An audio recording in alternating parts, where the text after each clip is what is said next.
ایک اور جگہ دیکھتے ہیں. یہ تو قرآن ہے جی.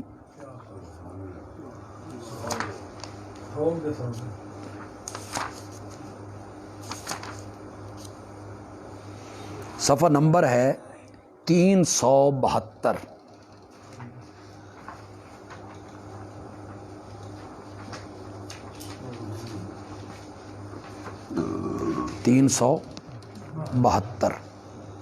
سورت کا نام ہے بنی اسرائیل.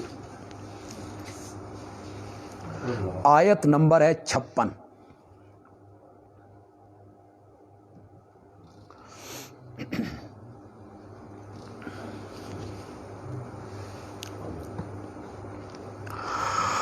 قُلِ ادْعُوا الَّذِينَ زَعَمْتُم مِّن دُونِهِ. میرے پیغمبر آپ کہیں پکارو ان کو جن کے متعلق تمہارے بڑے گمان ہیں، من دونہ اللہ کے سوا. کیا گمان ہے؟ یہ کرنیاں بھرنیاں والے ہیں، یہ گمان. نظام تم سے یہ مراد ہے. یہ متصرف ہیں، مختار ہیں، چھپر پھاڑ کے دیتے ہیں، جھولیاں بھر دیتے ہیں. جن کے متعلق تمہارے بڑے بڑے دعوے ہیں نا، میرے سوا ان کو پکارو. فلا یملکون، وہ مالک نہیں ہیں، کشف الضر عنکم، تکلیف کو کھولنے کے تم سے، ولا تحویلا، اور نہ اس تکلیف کو بدلنے کے. وہ تمہیں شفا دے دیں، اس مصیبت سے نجات دے دیں، تمہاری تکلیف کھول دیں، ان میں یہ طاقت نہیں ہے. نہیں ہے ان میں طاقت زور کو، تکلیف کو کھولنے کی. اس سے پہلے کہ میں ترجمہ کروں اس آیت کا، یہ جو ہے نا یکشف فلا یملکون کشف الضر، اس کا بڑا لطف آئے گا. میں ایک جگہ اور ایک جگہ پہ آپ کو لے جانا چاہتا ہوں. یہ صفحہ نمبر ہے 495.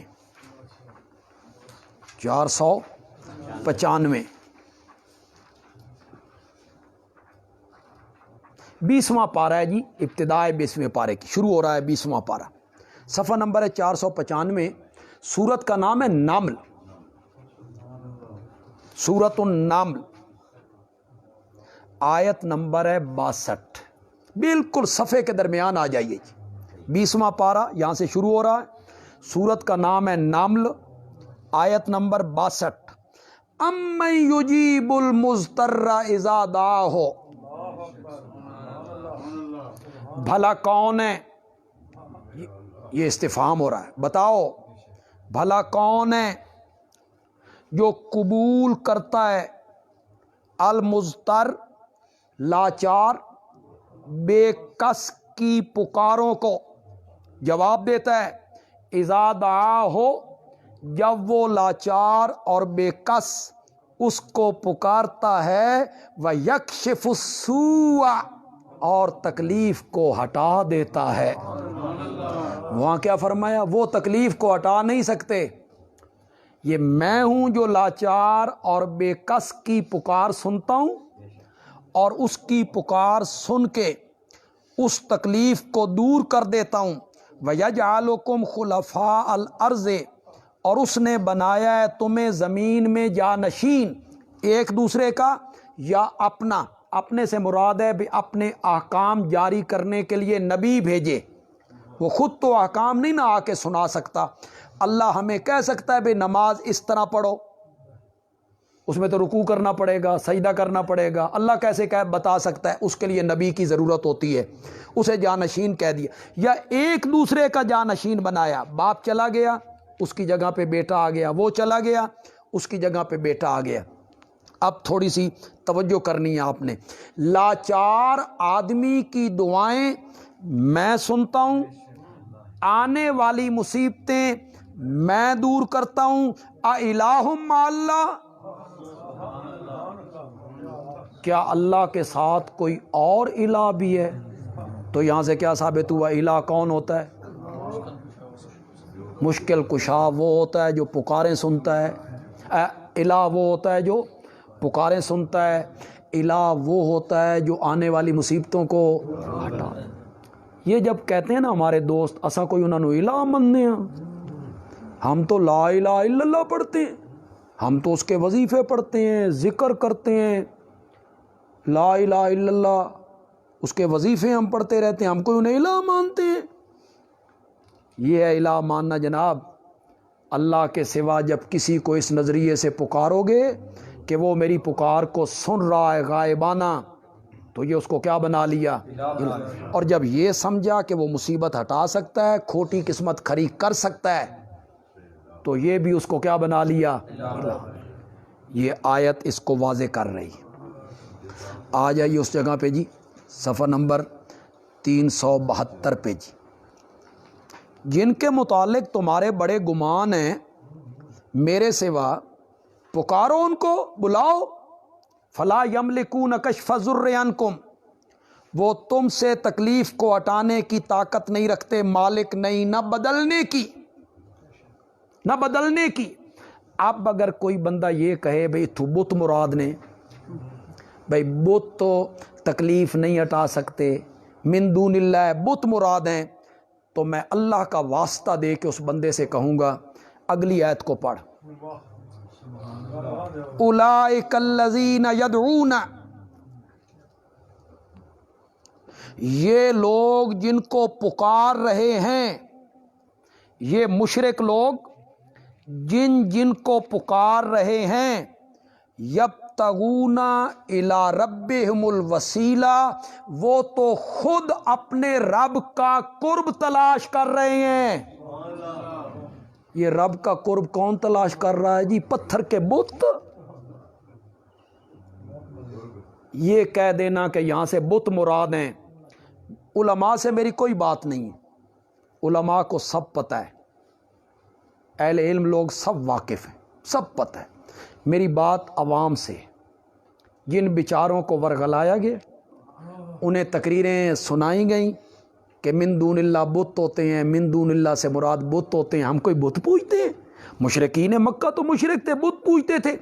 وہ عوام جو ہیں، اور ان میں بھی پڑھے لکھے تعلیم یافتہ، کومنٹ میں مجھے گالی نہ نکالیں، گالی نکالنا کون سا کام ہے؟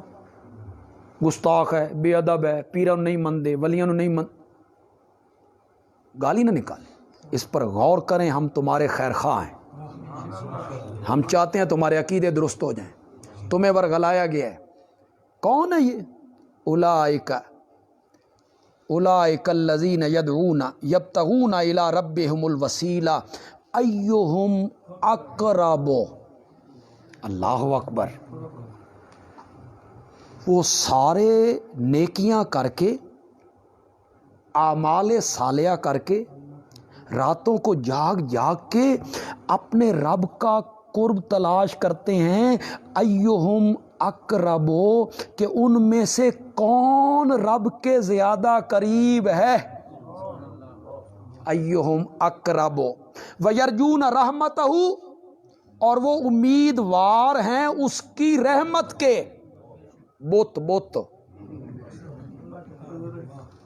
بت امیدوار ہیں، وہ امیدوار ہیں اس کی رحمت کے۔ وَيَخَافُونَ عَذَابَهُ، اور وہ ڈرتے رہتے ہیں اس کے عذاب سے۔ اِنَّ عَذَابَ رَبِّكَ كَانَ مَحْذُورًا، تیرے رب کا عذاب ہے ہی ڈرنے کی چیز، خوف رہنا چاہیے، خوف رہنا چاہیے۔ یعنی کوئی نیک آدمی بھی ہو تو اس کو رب کی رحمتوں پر امید بھی رہنی چاہیے، اور اللہ کے عذاب کا خوف بھی رہنا چاہیے، ڈر بھی رہنا چاہیے۔ کتنی واضح آیت ہے۔ ایک تو یہاں سے یہ ثابت ہوا کہ الوسیلہ کا معنی کیا ہے؟ قرب، التقرب الی اللہ، کس کے ساتھ؟ بالایمان و بالاعمال الصالح۔ یہ نہیں، یہ اردو والا وسیلہ ہے جو لوگوں کے ذہن میں ہے، ذریعہ۔ چھت پہ چڑھنا ہے تو سیڑھی، بڑے افسر کو ملنا ہے تو چھوٹے افسر، یہ یہ اردو کا وسیلہ استعمال ہوتا ہے اردو میں. عربی کا جو الوسیلہ ہے وہ اس معنی میں استعمال نہیں ہوتا. وہ ہوتا ہے التقرب الی اللہ بالایمان وبالاعمال الصالح. ایمان اور اعمال صالحہ کے ذریعے اللہ کا قرب تلاش کرنا، نیکیاں کرنا، ایمان قبول کرنا، تاکہ بندہ اللہ کے کیا ہو جائے؟ قریب ہو جائے. تو جن جن کو پکارا گیا، کارساز بنایا گیا، وہ اللہ کے کیا تھے؟ بندے تھے. تو انہوں نے کیا سمجھا کہ میرے بندوں کو کارساز بنائیں گے، شرک کریں گے تو پھر میرے عذاب سے بچ جائیں گے؟ نا، انا اعتدنا جہنم للکافرین نزلا. ہم نے جہنم کو کافروں کے لیے بطور مہمانی کے تیار کر رکھا ہے. یہ طنز ہے جی تھوڑا سا، جہنم بطور مہمانی. قل هل ننبئکم بالاخسرین اعمالا، کیا ہم تمہیں بتائیں، میرے پیغمبر کہیے کیا ہم تمہیں بتائیں اعمال کے لحاظ سے سب سے زیادہ خسارے میں کون ہے؟ بالاخسرین اعمالا، اعمال کے لحاظ سے سب سے زیادہ گھاٹے میں کون ہے؟ الذین ضل سعیہم فی الحیات الدنیا، وہ لوگ جن کی ساری کوشش اور سعی دنیا کی زندگی میں برباد ہو گئی. جتنی کوشش کی، سعی کی، عمل کیے، سب برباد ہو گئے. وَهُمْ يَحْسَبُونَ أَنَّهُمْ يُحْسَنُونَ صُنْعًا، اور وہ اپنے تئیں سمجھتے رہے کہ وہ اچھے اچھے کام کر رہے ہیں. ایک معنی مفسرین نے اس کا یہ بیان کیا کہ ساری تگ و دو دنیا کے لیے کی. دنیا، مکان اچھا ہو، گاڑی اچھی ہو، کپڑے اچھے ہوں، اولاد، یہ وہ، ساری تگ و دو دنیا کے لیے کی، آخرت کے لیے کچھ بھی انہوں نے نہیں بنا. وہ جو ایک جگہ پہ اللہ کہتے ہیں کہ کچھ حاجیوں کی ایک قسم وہ ہے جو کہتے ہیں ربنا آتنا فی الدنیا، ان کے لیے آخرت میں کوئی حصہ نہیں. اور حاجیوں کی ایک قسم وہ ہے جو کہتے ہیں ربنا آتنا فی الدنیا حسنہ وفی الآخرۃ. کو یہ تو شریعت منع نہیں کرتی کہ مکان آپ نہ بنائیں، یا دکان آپ نہ بنائیں، یا تجارت آپ نہ کریں، یا کپڑے آپ نہ پہنیں، یا گاڑی آپ استعمال، یہ تو شریعت نہیں کہتی نا. شریعت یہ کہتی ہے کہ دنیا کے جو اسباب ہیں وہ اختیار کریں، لیکن آخرت کے لیے بھی کچھ تیار کریں. ایک معنی تو یہ ہے دنیا ہی دنیا، آخرت کوئی نہیں. ایک معنی لوگوں نے یہ کیا کہ وہ عمل تو اچھے کرتے ہیں، مثلا ہسپتال بنا دیا، سرائے بنا دی، کنواں کھدوا دیا، کسی غریب لڑکی کی شادی کروا دی، کسی غریب کا علاج کروا دیا، اچھے اچھے کام کرتے ہیں، لیکن ان میں ایمان کی دولت موجود ہو نہیں. تو جب ایمان کی دولت موجود نہیں ہے تو پھر ان کا کوئی عمل بھی اللہ کے ہاں مقبول ہو نہیں ہوگا. اعمال کی قبولیت کے لیے عقیدے کا درست ہونا شرط ہے. ایمان، عقیدہ، اگر عقیدہ صحیح نہیں کوئی عمل بھی قبول. یہ آج بھی گلاب دیوی اسپتال، گنگا رام، ان کے نام آج بھی زندہ ہیں. دنیا کے لحاظ سے تو زندہ ہے، گلاب دیوی بھی، گنگا رام بھی، لیکن کیا اس کا اجر انہیں قیامت کے دن ملے گا؟ مشرکین مکہ کو بیت اللہ کے متولی ہونے کا، حاجیوں کو ستو پلانے کا، بیت اللہ کی تعمیر کرنی. اللہ اکبر، اللہ اکبر، اللہ اکبر. کیا خیال ہے آج اگر ہماری رقم سے کوئی اینٹ بیت اللہ پہ لگ جائے، کتنی سعادت کی بات ہے. بیت اللہ بنایا، حاجیوں کو ستو پلا رہے ہیں، لیکن رب کے دربار میں کچھ بھی نہیں. حابطت اعمالو. میرے آقا نے فرمایا وسلم، قیامت کے دن ایک آدمی آئے گا، بہت موٹا وجود اس کا بہت زیادہ ہوگا، اور ترازو میں تولا جائے گا تو مچھر کے پر کے برابر بھی اس کا وزن نہیں ہوگا۔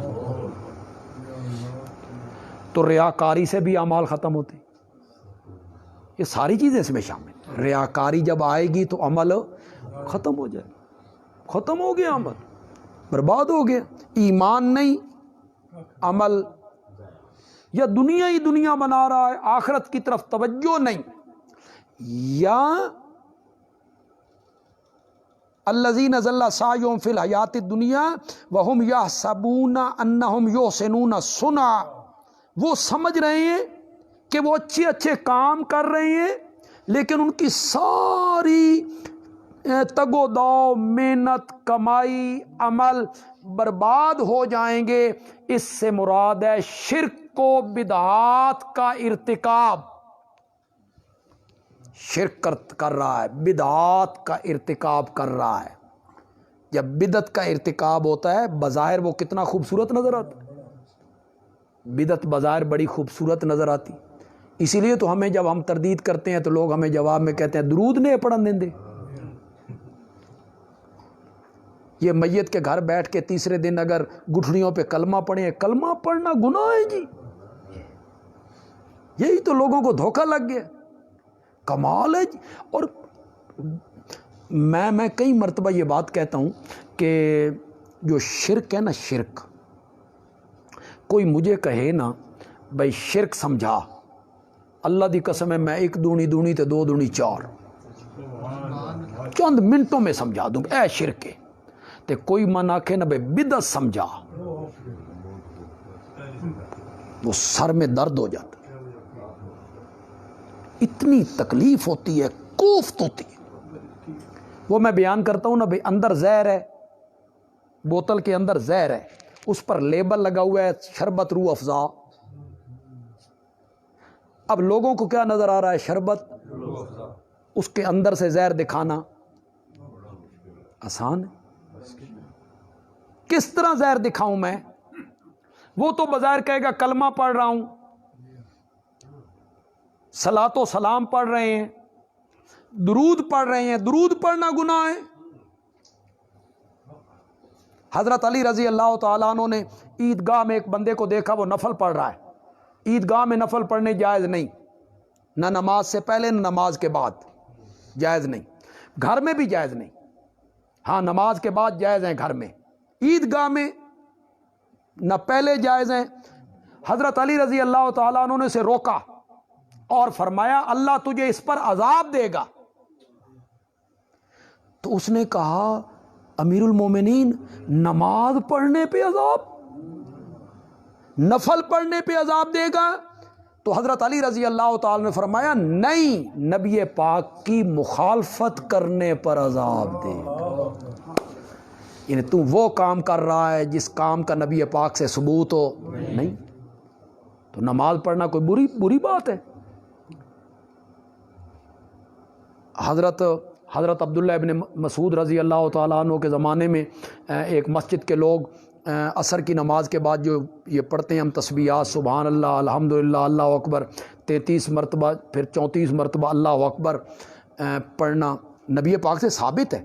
یہ تسبیحات فاطمہ ہیں، نبی پاک نے حضرت فاطمہ کو یہ تلقین کی تھی جب وہ غلام مانگنے گئی تھیں کہ میرے گھر میں نوکر کوئی نہیں، غلام کوئی نہیں، باندی کوئی نہیں، خود چکی پیستی ہوں، خود پانی لاتی ہوں، خود جھاڑو دیتی ہوں، تو مجھے ایک غلام دیا جائے، ایک لونڈی دی جائے، آپ کے پاس لونڈیاں آئی ہیں۔ آپ نے فرمایا لونڈی دوں یا لونڈی سے بھی بہتر چیز دوں؟ تو میرے نبی نے دین دیا، دین دیا۔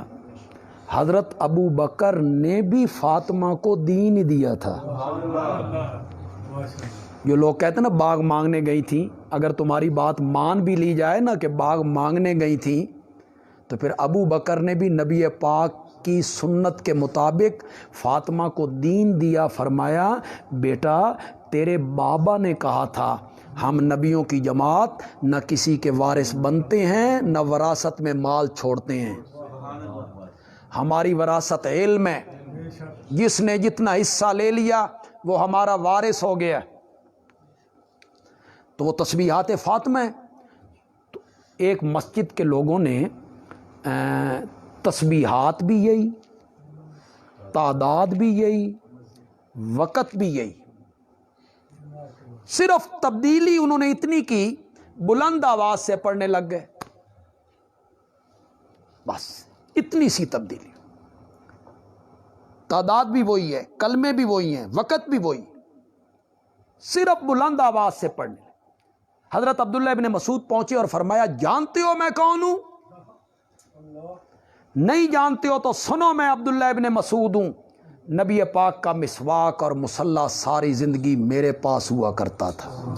ابھی تو نبی کے گھر کے برتن میلے نہیں ہوئے، تم کس چکر میں پڑ گئے ہو؟ لفظ سنو حضرت عبداللہ ابن مسعود کے. اور جہاں تک میری آواز پہنچ رہی ہے جو لوگ کہتے ہیں اے نیکی ایک کرنا بدعت ہے، سبحان اللہ پڑھنا بدعت ہے، درود پڑھنا بدعت ہے، وہ غور سے سنیں میرے جملے کو. حضرت عبداللہ ابن مسعود نے فرمایا لقد جئتم ببدعۃ ظلماء. ظلماء کا معنی ہے سیاہ، کالی. لقد جئتم ببدعۃ ظلماء، تم نے ایک کالی بدعت ایجاد کی ہے. کیا کیا تھا جی انہوں نے؟ گالیاں نکال رہے تھے. صرف تبدیلی اتنی ہوئی کہ نبی میں آپ سن کے حیران ہو جائیں گے، دین وہی ہے جو میرے نبی کی زبان مقدس سے نکلے. بس یہ کیسے عاشق ہیں یار، میں صحیح تو نہیں بتا سکوں گا لیکن مفہوم اس کا یہی ہوگا. نبی پاک نے ایک صحابی کو دعا سکھائی، اس دعا میں لفظ آپ نے رسول کا بولا یا نبی کا بولا.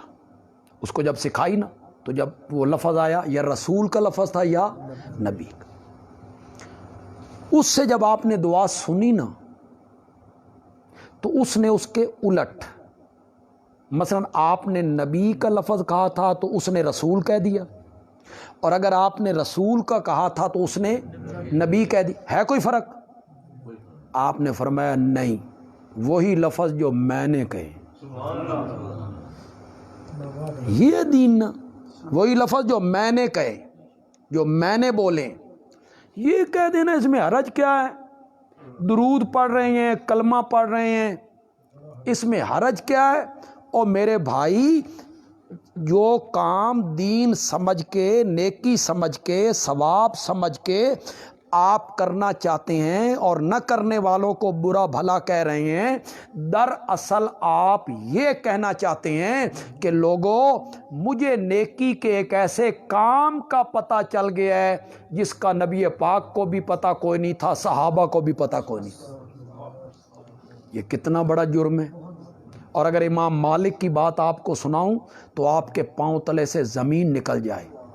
خدا کی قسم امام مالک نے کہا من ابتدع بدعتا ویراہا حسنتا، جو آدمی ایک بدعت کا کام کرتا ہے اور اسے نیکی کا کام سمجھتا ہے، وہ اس بات کا دعویٰ کرتا ہے کہ نبی پاک نے رسالت کے پہنچانے میں خیانت کی. نیکی کا یہ کام آپ نے نہیں بتایا تھا، یہ نیکی کا کام آپ نے نہیں بتایا، میں بتا رہا ہوں. وہ نبی پاک پہ یہ الزام لگانا چاہتا ہے. تو اس سے بدعت بھی مراد ہو سکتی ہے، جو سمجھتے ہیں کہ وہ اچھے اچھے کام کر رہے ہیں. اولئک الذین کفروا بآیات ربہم، یہی لوگ ہیں جنہوں نے انکار کیا اپنے رب کی آیتوں کا. آیات توحید، جن آیات میں اللہ کی وحدانیت کے دلائل ہیں، اس کی توحید اور وحدانیت کا ذکر ہے. وَلِقَائِهِ، اور اس کی ملاقات کا انکار کیا ہے. ایک انکار یہ ہوتا ہے کہ بندہ کہے میں قیامت نہیں مانتا، یہ بھی انکار ہے. اور بندہ بے دید ہو جائے، گناہوں پر ہوشیار اور جرت کرے، تو یہ بھی ملاقات کا کیا ہے؟ انکار. جس بندے کو یہ ڈر ہو کہ میں نے اللہ سے ملنا ہے تو وہ غلط کام کرے گا، جھوٹ بولے گا، خیانت کرے گا. یہ بندہ جب جھوٹی قسم اٹھاتا ہے اس کا کیا خیال ہوتا ہے کہ میں نے رب سے ملاقات کرنی؟ ہوتا ہے اس کا خیال؟ یہ بھی اللہ کی ملاقات کا انکار ہے۔ فحابطت اعمالہم، اللہ نے ان کے اعمال برباد کر دیے۔ فلا نقیم لہم یوم القیامت وزنا، ہم قیامت کے دن ان کے لیے ترازو بھی قائم نہیں کریں گے۔ بدعت اور شرک یہ اعمال کو برباد کر کے رکھ دیتے۔ بدعتی آدمی اتنا بڑا مجرم ہے کہ قیامت کے دن آئیں گے اور نبی پاک ان کو بلائیں گے اور فرشتے کہیں گے انک لا تدری ما احدثوا بعدک، آپ نہیں جانتے آپ کے بعد انہوں نے دین کے کون کون میں نئے کام کیے تھے۔ تو نبی پاک کہیں گے سوکن لکا سوکن، دور دور لے جاؤ، میری نگاہوں سے دور لے جاؤ ان لوگوں کو، میں ان کو دیکھنا بھی نہیں چاہتا، جو میرے دین میں نئی نئی باتیں گھڑتے رہے، بناتے رہے، دین سمجھ کے اس کو رائج کرتے رہے۔ پھر میرے آقا نے فرمایا جس نے کسی بدعتی آدمی کی تعظیم کی اس نے اسلام کی دیوار کو گرا دیا۔ تو یہ سمجھانا چاہتے تھے نبی پاک کے بدعات سے لوگ بچ جائیں، بدعتی آدمیوں سے لوگ دور رہیں، اہل بدعت سے لوگ دور رہیں، بدعت سے لوگ دور رہیں۔ حابطت اعمالہم، ان کے اعمال برباد ہیں، ہم قیامت کے دن ترازو بھی قائم نہیں کریں۔ اللہ اکبر۔ ترازو تب قائم کیا جاتا ہے جب دونوں پلڑوں میں رکھنے کے لیے کوئی چیز ہو، ایک میں سودا، دوسرے میں اوزان، وٹے، پھر دکاندار ترازو اٹھاتا ہے۔ اور اگر ایک پلڑے میں سودا ہو دوسرے میں اوزان نہ ہو تو وہ پاگل ہی ہے نا، وہ دکاندار کو لوگ پاگل کہیں کہ یار ایک میں سودا ہے دوسری میں چیز کوئی نہیں، یہ ترازو قائم کس لیے کر رہے ہو؟ اللہ نے فرمایا ان کے نیکی والے پلڑے میں رکھنے کے لیے چیز کوئی نہیں، شرک نے سارے اعمال کو برباد کر دیا تھا۔ ایک پلڑے میں برائیاں ہی برائیاں، گناہ ہی گناہ، گناہ ہی گناہ، دوسرا پلڑا ہے ہی خالی، ہم نے ترازو کیوں قائم کر؟ یہ جو ہم لوگ بار بار شرک کے متعلق باتیں کرتے ہیں، ہر درس میں کرتے ہیں، ہر جمعے پہ کرتے ہیں، ہر محفل میں کرتے ہیں، ہر سیمینار میں کرتے ہیں، لوگ ہمیں کہتے ہیں یہ انہوں نے اس تو سوا شے کو نہیں آندی، جب سنو توحید توحید توحید توحید لا الہ الا اللہ۔ میرا خیال ہے کہ مشرک لوگ جو انبیاء کو مجنون کہتے تھے وہ غالباً اسی بنا پہ کہتے تھے، ورنہ نبی سے زیادہ عقل مند کون ہوتا ہے؟ وہ تو بڑے حکمت والے ہوتے ہیں، نبوت کے ملنے سے پہلے بھی معصوم ہوتے ہیں، گناہ کا صدور ان سے نہیں ہوتا، عقل کا فطور کیسے ہو سکتا ہے؟ لیکن غالباً اسی لیے مشرک کہتے تھے اس چوک تے سنو، اس گلی سنو، صبح سنو، شام سنو، دوپہر سنو، ایک ہی گل ہے، اعبدوا اللہ ما لکم من الہ غیرہ، اعبدوا اللہ مال۔ اس لحاظ سے غالباً وہ انبیاء کو مجنون کہتے تھے۔ جو فتویٰ آج ہم پہ لگاتے ہیں انہوں نے توحید تو سوا آندھی کوئی شے نہیں، یہ شرک شرک کرتے رہتے، اسی لیے کرتے رہتے ہیں بھائی۔ کوئی بندہ صحیح ہو جائے، انبیاء سے بھی شرک کا اگر صدور ہو، لو فرضیہ، لو اشرکو، اگر بالفرض والمحال میرے نبی بھی شرک کرتے لَحَبِطَ عَنْهُمْ مَا كَانُوا يَعْمَلُونَ۔ اور ایک جگہ پہ نبی پاک کو خطاب کیا وَلَقَدْ أُوحِيَ إِلَيْكَ وَإِلَى الَّذِينَ مِن قَبْلِكَ لَئِنْ أَشْرَكْتَ لَيَحْبَطَنَّ عَمَلُكَ۔ میرے پیارے پیغمبر اگر آپ نے بھی شرک کیا تو ہم آپ کے اعمال بھی ختم کر کے رکھ دیں گے۔ اتنا بڑا جرم تو ہے نا کہ انبیاء سے بھی، جن نبیوں سے صغیرہ گناہ بھی نہیں ہوتا، انبیاء سے صغیرہ گناہ کا صدور بھی نہیں ہوتا، کہ کہ ان سے بھی ارتکاب ہو جائے تو اللہ ان کے اعمال کو کیا کر کے رکھ دے؟ برباد کر کے۔ تو آپ کیا سمجھتے ہیں شرک؟ اور ترمذی کی ایک حدیث ہے، بڑی حوصلہ افزا حدیث ہے، اس پر دلیر بھی بندے کو نہیں ہونا چاہیے، لیکن حوصلہ بڑا ہوتا ہے، حوصلہ بڑا ہوتا ہے۔ اور رب کی رحمت پہ ہم قربان جاتے ہیں، مولا تو ساڑی قسمت چ لکھ چھڑے، بندے تو تیرے اور بھی ہیں، دولت بھی ہے، ملیں بھی ہیں، سب چیز ہے، مولا تو نے ہمارے لیے لکھا ہے۔ ترمذی کی حدیث ہے، ترمذی کی، اے میرے بندے اگر تو اتنے گناہ لے کر مجھے ملے کہ تیرے گناہ زمین پہ رکھے جائیں تو آسمان تک چلے جائیں، یہ ساری فضا تیرے گناہوں سے بھر جائے، بشرطے کہ ان گناہوں میں شرک والا گناہ نہ ہو، تو میں تیرے گناہوں سے دگنی رحمت لے کر تیرے ساتھ ملاقات کروں۔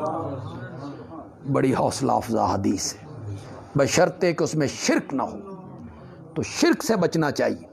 جو لوگ اس کے مریض ہیں انہیں سمجھ نہیں آ رہی ہے، ہمیں انہیں بھی ہم دعوت دے رہے ہیں، وہ ہمارے بھائی ہیں، دوست ہیں، وہ سوچیں ذالک جزاؤہم جہنم، یہ ان کی سزا جہنم ہے، بما کفروا، اس وجہ سے کہ انہوں نے کفر کیا، واتخذوا آیاتی و رسولی ہزوا، اور انہوں نے میری آیتوں کو اور میرے نبیوں کو مزاح بنا لی، ان کے ساتھ تمسخر کرتے رہے، ٹھٹھے کرتے رہے، میری آیتوں کے ساتھ مزاح کرتے رہے، ٹھٹھے کرتے رہے۔ الحمدللہ رب العالمین والصلاة والسلام علی سید الانبیاء والمرسلین۔ بھائی ہمارے رحیم یار خان کے بہت بڑے عالم ہیں حضرت مولانا مفتی محمد صاحب، شیخ التفسیر بھی ہیں، شیخ الحدیث بھی ہیں، بڑے عالم ہیں۔ ان کی اہلیہ کا گزشتہ دنوں انتقال ہوا، ان کے لیے خصوصی طور پہ سارے حضرات دعا کریں، جہاں جہاں تک میری آواز پہنچ رہی ہے، اللہ تعالیٰ ان کی اہلیہ کی مغفرت فرما دیں، درجات بلند کریں، اور اللہ ان کے ساتھ رحمت کا، شفقت کا، پیار کا، محبت کا اللہ معاملہ فرما دیں اجمعین، آمین۔